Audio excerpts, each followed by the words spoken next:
Сегодня, 1 марта, отмечается День эксперта-криминалиста Министерства внутренних дел России. В этот день 100 лет назад был создан кабинет судебной экспертизы. Специалисты в основном исследовали вещества и документы, со временем стали использовать научно-технические средства. Основная задача специалистов службы – проведение судебных и технических экспертиз. О том, как работают криминалисты в республике, узнавал Александр Зубехин.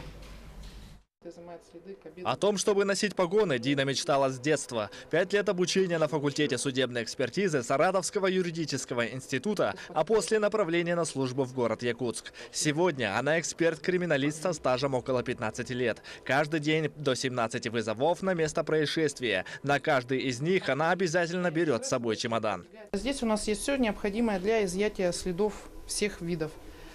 Присутствуют упаковочные материалы, материалы для производства фото- и видеосъемки с указателями, масштабные линейки, чтобы впоследствии восстановить размеры объектов, которые мы фотографируем, а также различные порошки дактилоскопические, которые позволяют нам изымать следы рук.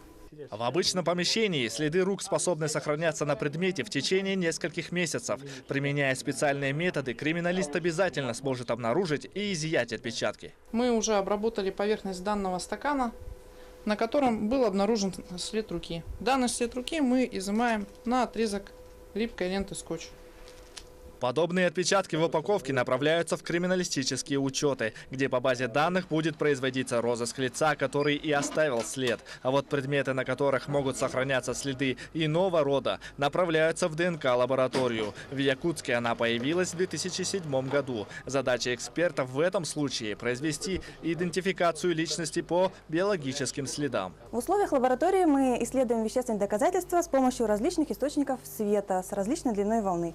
Вот этот мы используем для поисков следов крови, синий цвет. Вот этот мы используем для поисков волокон и волос. Вот в данном случае вы можете увидеть следы крови на полотенце. Они выглядят более темными на общем фоне, так как поглощают лучи света.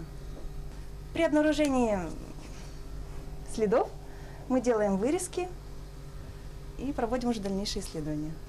В этой комнате из вырезок со следами выделяют ДНК. Для этого используют различные реактивы. И вот такой современный робот. Он и выделяет ДНК, и очищает его от примесей.